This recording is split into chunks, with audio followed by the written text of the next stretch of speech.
বাঙালি যে এত দ্রুত ভুলে যায়, পৃথিবীর আর কেউ এত দ্রুত ভোলে না। কয়েকদিন আগেরটাও ভুলে গেছে।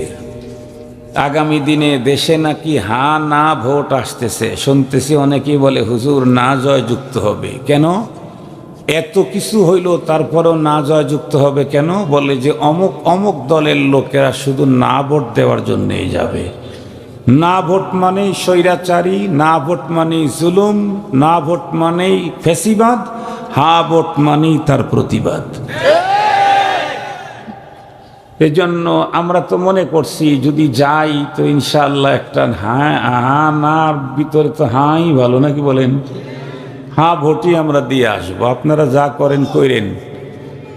ফ্যাসিবাদ যাতে ঘুরে না আসে এই জায়গায় ভোটটা আগে দিয়েন, যাতে ফ্যাসিবাদ যাতে আর ঘুরে আসতে না পারে। যারা আসবে তারা যেন ভদ্র হয়ে চলে।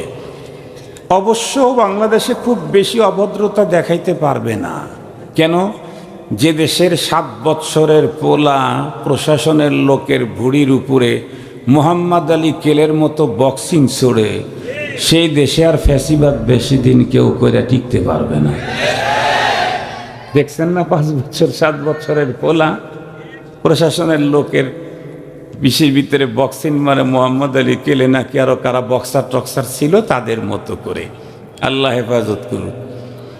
তো এই যে মানুষ অপরাধ করলে যে মানুষ দুনিয়াতে কষ্ট পায়, লাঞ্ছনা পায়, ভালো কাজ করলে অনেক কিছু পায়, এগুলি কি তার পাওনা না? আল্লাহ পাক বলেন এগুলি পাওনা, তবে এটা ফাইনাল না। ফাইনাল এবং পুরাপুরি পাওনা হলো আখিরাত। মুহতারাম হাজিরিন, আমি যে আয়াতে কারিমা তেলাওয়াত করেছি, এই আয়াতে কারিমাটা কোরআনে হাকিমের সর্বশেষ আয়াত। এই আয়াত নাজিল হওয়ার পরে আর কোনো আয়াত নাজিল হয় নাই।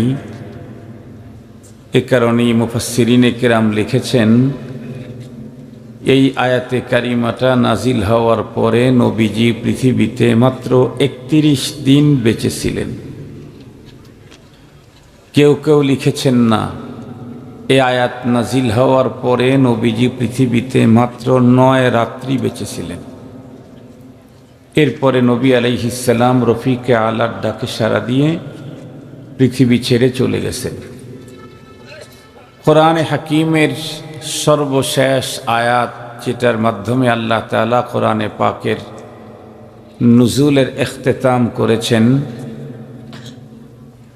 এটার অবশ্যই এই আয়াতের তথ্য গুরুত্ব আজমত অন্যগুলার চাইতে আরো বেশি হবে।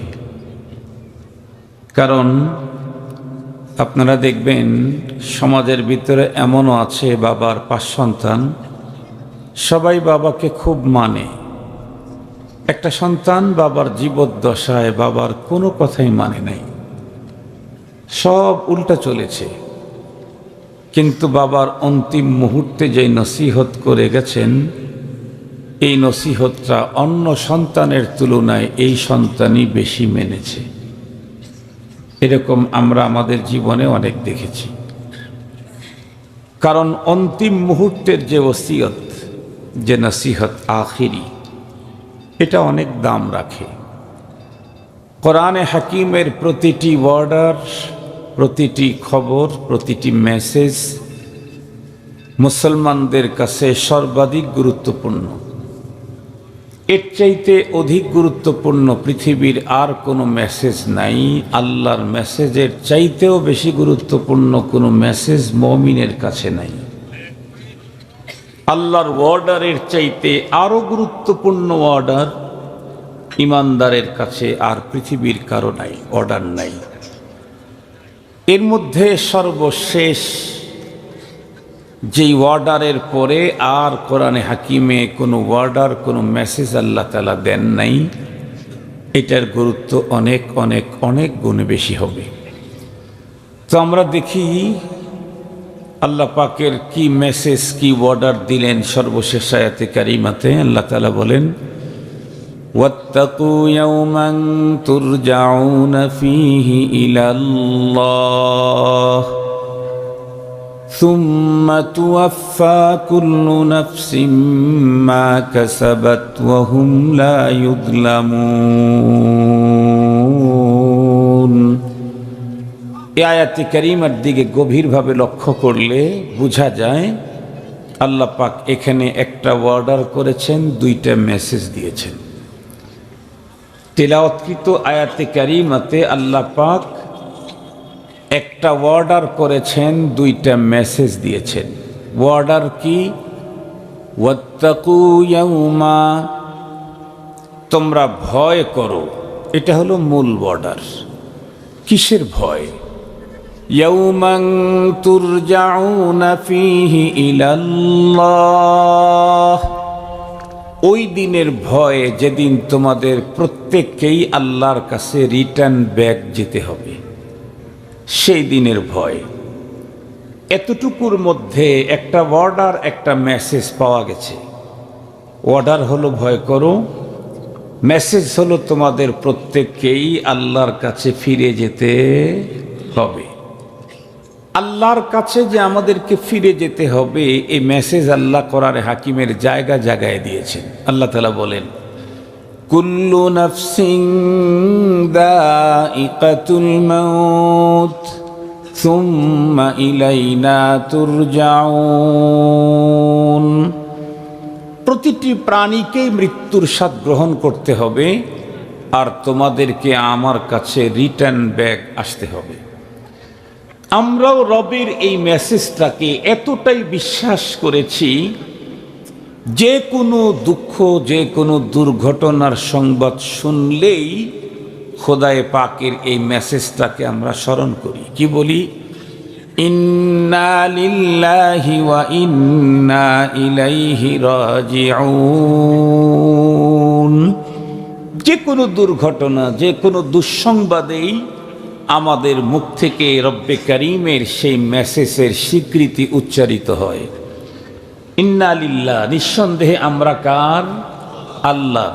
ওয়া ইন্না ইলাইহি রাজিউন, নিঃসন্দেহে আমরা তার কাছে প্রত্যাবর্তন করব। এখন কথা হলো, তার কাছে প্রত্যাবর্তন করলে কি হবে? রব্বুল আলামিন দ্বিতীয় মেসেজটা দিলেন, সুম্মা তুওয়াফা কুল্লু নাফসিন মা কাসাবাত ওয়া হুম লা ইউযলামুন। আমার কাছে প্রত্যাবর্তন করলে প্রতিটি প্রাণীকেই সে যা দুনিয়াতে করেছে তার প্রতিটি কর্মের প্রতিদান তাকে দিয়ে দেওয়া হবে, এবং দেওয়া যে হবে এটা পরিপূর্ণ প্রতিদান দেওয়া হবে। কাউকে লা ইউযলামুন, কিঞ্চিত পরিমাণে কারো উপরে জুলুম করা হবে না। এখন যদি কেউ প্রশ্ন করেন, হুজুর দুনিয়াতে মানুষ ভালো করলে ভালো কিছু পায়, মন্দ করলে মন্দ কিছু পায়, যেমন কেউ ভালো করেছে সে সম্মান পায়, লাল গালিচার সংবর্ধনা পায়, ফুলের মালা পায়, ফুলের তোড়া পায়, ফুলের ছিটানি পায়, কপালে চুমো পায়, আরো কত কিছু। মন্দ কাজ করলেও তো মানুষ অনেক সাজা শাস্তি পায়, যেমন নাড়া করে দেয়, যেমন কান ধরে উঠবোস করায়, যেমন জুতার মালা দেয়, জুতার বাড়ি দেয়, তারপরে আরো অনেক কিছু। এমনকি রান্না করা খাবারটা খেতে পারে না, জীবন বাঁচায় পালায় যেতে হয়। এটাও তো পাপের প্রায়শ্চিত্ত। কি বলেন? অপরাধের কারণে নিজের দেশে সারা জীবন বলল এটা আমার বাবার দেশ, সবাইকে পাকিস্তানে পাঠায় দেওয়ার কথা বলে উনি থাকতে চাইলেন, কিন্তু পাকিস্তানপন্থীরাই থেকে গেল, উনি ইন্ডিয়ায় চলে গেলেন। এরকমই তো হয়েছে নাকি বলেন? তো এই যেটা কষ্ট না, তার বাবা দেশটা স্বাধীন করার জন্য বড় ভূমিকা পালন করলো, তার মেয়ে হয়ে দেশে থাকতে পারলো না। শুধু উনি থাকতে পারেন নাই, বরং ওই মজহাবের যারা ছিল তারা কেউ থাকতে পারে নাই। এই যে এটা কষ্ট কিনা? এটা কষ্ট, এটা পাপের প্রায়শ্চিত্ত। জুলুম যদি না করত তাহলে তাদের এই পরিণতি হতো না। তাদের দলের অনেক মানুষ এখনো বাংলাদেশে আছে, ভালো ভালো পোস্টে ছিল, তারাও আছে আমার জানা মতে। তাদের উপরে কোনো জুলুম হয় নাই। কেন? কামা তাদিনু তুদানু, তারা জুলুম করে নাই, এজন্য তাদের উপরেও জুলুম হচ্ছে না। যারা জুলুম করেছে তাদের উপরে জুলুম হবেই, এটাই স্বাভাবিক।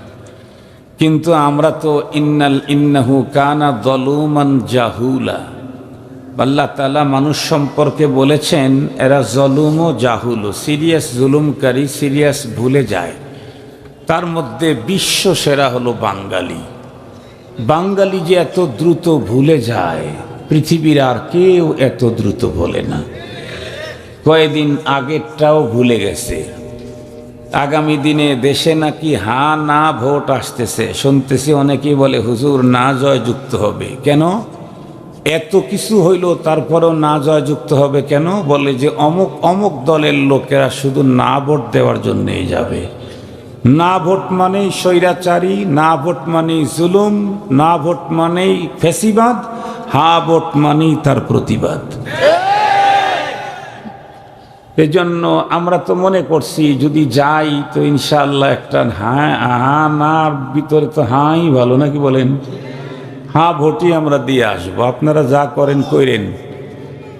ফ্যাসিবাদ যাতে ঘুরে না আসে এই জায়গায় ভোটটা আগে দিয়েন, যাতে ফ্যাসিবাদ যাতে আর ঘুরে আসতে না পারে। যারা আসবে তারা যেন ভদ্র হয়ে চলে।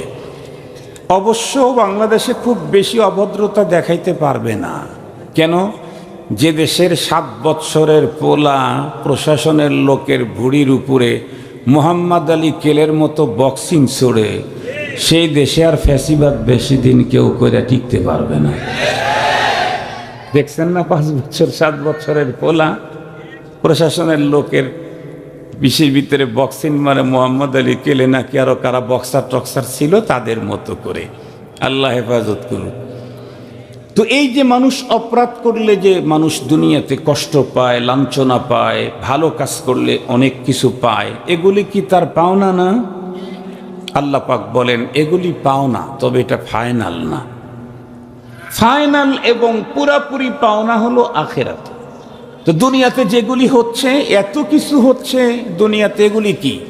আল্লাহ বলেন وَلَنُذِيقَنَّهُم مِّنَ الْعَذَابِ الْأَدْنَى دُونَ الْعَذَابِ الْأَكْبَرِ لَعَلَّهُمْ يَرْجِعُونَ।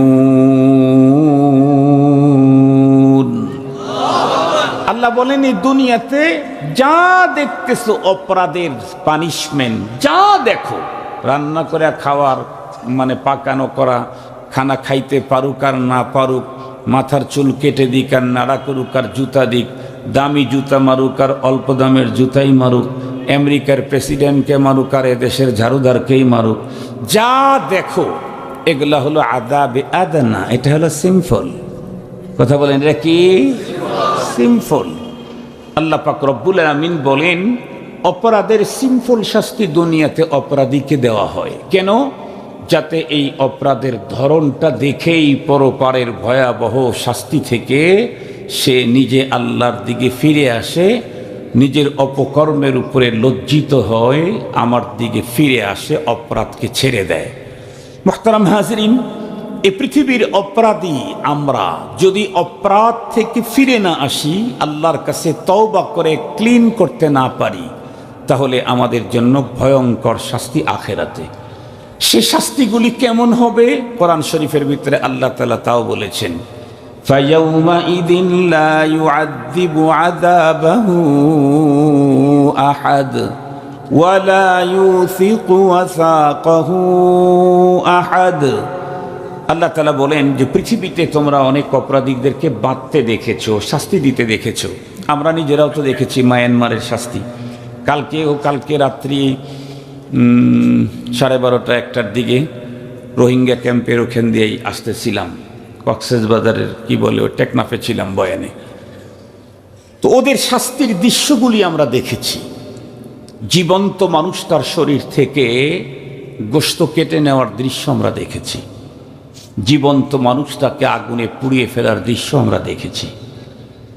জীবন্ত মানুষটাকে ভয়ঙ্কর পদ্ধতিতে শাস্তি দিয়ে দিয়ে ধুকে ধুকে তাকে নির্মমভাবে হত্যা করার, টুকরো টুকরো করার দৃশ্য আমরা দেখেছি। রব্বুল আলামিন বলেন, যত ভয়ঙ্কর পদ্ধতিতে শাস্তির দৃশ্য দেখেছ, এ জাতীয় একটা পদ্ধতিও আমি পরপারে ব্যবহার করব না। পরপারে আমি আযাব দেব যা জীবনে কোনোদিন দেখো নাই, জীবনে ভাবতেও পারো নাই, এমন ভয়ঙ্কর পদ্ধতিতে। ফায়াউমা ইদিন লা ইউআযযিবু আযাবাহু আহাদ। পৃথিবীতে যেই পদ্ধতিতে শাস্তি দেওয়া হয়েছে এরকম পদ্ধতি না, একেবারে নতুন সিস্টেম, ভয়ঙ্কর। বাধা হবে পৃথিবীতে যত বড় অপরাধীকেই বাঁধো না কেন, ওই রকমের বাধা কেউ বাঁধতে পারো নাই আমার কাছে অপরাধীদেরকে আমি যেভাবে বেঁধে ফেলবো। সেম আবার যারা এই দুনিয়াতে আল্লাহ পাকের হুকুম মেনে যাবে তাদের জন্য আল্লাহ তাআলা বলেছেন, আ'আদতু লিইবাদিয়াস সালিহিন মা লা আইনুন রাআত। যারা আমার হুকুম মানবে, আমার গোলামি করবে, আমার দাসত্ব করবে, আমারে সন্তুষ্ট করে আসবে, তাদের জন্য আমি এমন আপ্যায়নের ব্যবস্থা করেছি যা পৃথিবীর কোনো মানুষ জীবনে কল্পনাতেও আনতে পারে নাই। কিসের হোটেল সোনারগাঁ আর আমেরিকার হোয়াইট হাউস, কিয়ামত পর্যন্ত যত উন্নত আপ্যায়ন ব্যবস্থা আবিষ্কার হবে, রব বলেন এগুলি সব আমার কাছে বাজে, এগুলি ওয়েস্টেজ, এগুলি আমি ব্যবহার করব না, সব নতুন ব্যবহার করা হবে। সুবহানাল্লাহ ওয়া বিহামদিহি।